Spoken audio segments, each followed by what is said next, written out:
واخ نقرك خاني ماكينة يون أزينا في قياس لزلهو المناصحة ويكدول اللي إخي لتا ماكينة خاني لذا حجي أنا خيد اللي يزب لك بوتاتات بمولو لتا ماكينة غير كي أخت كريو جدا كريها لتا ماكينة أنا خملم دي أبسمرا كله جزي نقوتسي إكسبو مخاري فوتنيرة إكسبو هيتكي ناي بينيفر كتشافت في التابل عاخي كورسي مالتي مجمرتا ساختريني يلا بوكي عدل أي قبرنا نبكى سيلبريتي نعدنا بعلنا هوني زولو دوزكو بفلا زمان سيولدو رخيبو زلو أقاتي مو زلو حسم بغالا تسقلت أيكون ريتو ناي زمان سي نسمع عم حبيرنا ننببو تمليسنا هنهي ساينا اوكي لتس جو انتاي كوينا أبكندو يحفر اللغو أتانا عبا حق زنا تا زدا حقن يغفاتح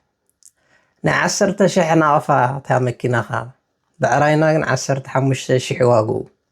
ولا أنا أرقينا في غيو بأرقي عنجيتو فرلي أرقنا في غيا أنس زلوه أنا خا سايكلينا في غيا BMW كتكون اللوا نعم قنا يبسلن أيبسلن متصاوت غيركمنا لا بحقي تسفى زي بلو هزبي حفرنا وتسكفنا مبح سعر نبلع لنا ينقروا زنو سولدو عدل أي قبرن بك تم مرحا كاينا زبلوه مرحتو كابو أمزي تترى هزبي لبم ويفلت مهورات كاينا ديقرلنا كاب زبلو اتزاي تمهره والحانت قلم زي تقبسب እሱ ይልብም ናቱ ማይንድ ሰት ይበልጽ ካፍቶም መራሕተ ሃይማኖት ካይና መራሕ ካይና ዝብሎ ኩሎም አይኮነን ሓደ ሓደ እቲ ምእመናን ጽድቅን ኩነኔንን እሱ ፈልጥ እሱ ይጸድቅ ካብኦም ንልዓል እሱሎ ስነ ምግባር ካብቶም አርቲስቲና ስነ ጥበባውያንና ናትካ አይከኒና ባህልቲ ስነ ጥበባውያን እቲ ተራሰብ ከም ዝኸማይ እሱ ይልብም ናቱም ማይንድሰት ካብ 10 ይድበልጽ ሕጂስ እንታይ ይኽብለና ደልዩና አምሓውና መኪና ኣለትን ንብዓዲ ዝውር ነይረ ዲት መልእኽቲ ወላ እንታይ ናኦም ስኻኮ ቲፎዞናትካ እዮም እንጀራኻ እዮም ብዘይ ቲፎዞ ብዘይ ሰዓብትናትካ ትርጉም የብልካን ከምዚ ዓይነት መደብ ክትሰርሑ ከለኹም ሓደራኹም ማናጀር ግበሩ እኳ ይብለኩም እኔ ግን ኣማኸር ትግበሩ ሰብ ኣማኸሩ እዚኣ ተኽፋኣለይ ዶ በሉ ሕጂ ኩሉ ዝወርደካ ዘሎ ሲ ንዓኻ ፅቡቅ ኣይኮነን ብእንጀራኻ ኢኻ ትሳኽድ ኣለኻ ማለት ኣብ ዘለኹ ዓዲ ሲ መኪናስ ጫማ ኸብርካ መኪና ሕጂ እንታይ ኢኻ ትብለና ዘላ ትህድዶ ሪኻ ዘለኻ ነቲ ውሽጢ ዓዲ ዝነብር ህዝቢ ወላ ነዚ ዲያስፖራ ዝገርም እኮ እዩ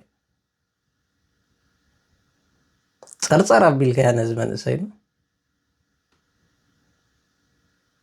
ሓፈርና ወተሰከፍና ስለዚ በጃኹም መደብ ክትሰርሑ ከለኹም ነቲ ህዝቢ ዝምጥን እቲ ህዝቢ በልፀኩም ኣሎ ተገላብጦሽ ይኸውን ኣሎ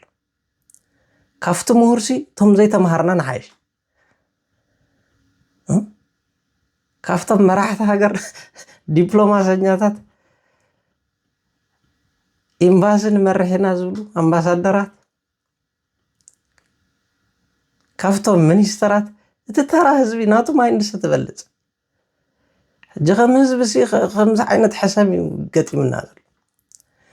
ሓቁ እንዲ ዝመንሰይና ክጭነቕ ዳ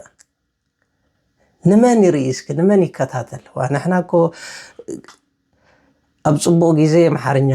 እንግሊሽ ቁሩብታ ቋንቋ ስለዝፈለጥና ነፍስና እውን ተዓሻሽው ኣለና ኣምሓርኛ ንርኢ እንግሊሽ ንርኢ እምበር ትግርኛ ጥራሕ ዝርኢ ዜጋሲ ዝሪኦም ዝዕዘቦን የለን በቃ ናተይ ማስተርፒስ እዚ ክብሎ ዝኽእል ኣካል የለን ኩሎም ኣይኮንኩን ዝብል ዘለኹ ኣለዉ ንፋዓት ኣርቲስታት ግን ዝበዝሕ በቃ ከምዚ ዕግሽግሽ ክብሉ እዮም ዝሕልፍዋ ዘለዉ ኩሎ ሓደ ዝብላዕ ንሪአሎም የለና ስለዚ ቁርብ ተደኣ ተፈላጥነት ትህልወኒ ንእሽተይ ክፀሉ እኽእል የልካ ትጥርጥር ኮንካ ቁርብ ምስታሽምካ ትኸይድ ዓይነት ኣቀራርባ ኣቕርብ ማለት እዩ ሓፈርና ወተሰከፍና ብለካ ኣሎ ተዓዛቢ ኢኻ ኣብ ምንታይ ክትኣቱ ኢኻ ሞሾ እንታይ መኪና ይናፊቐያ ኢልካ ዘረባ እማ ኣድግና ናፊቕና የብልኻ ኣለዉ ከዓ ሕጅ መልሰሎ እምበል ኣይትሕፍሩና ስለዝገይረ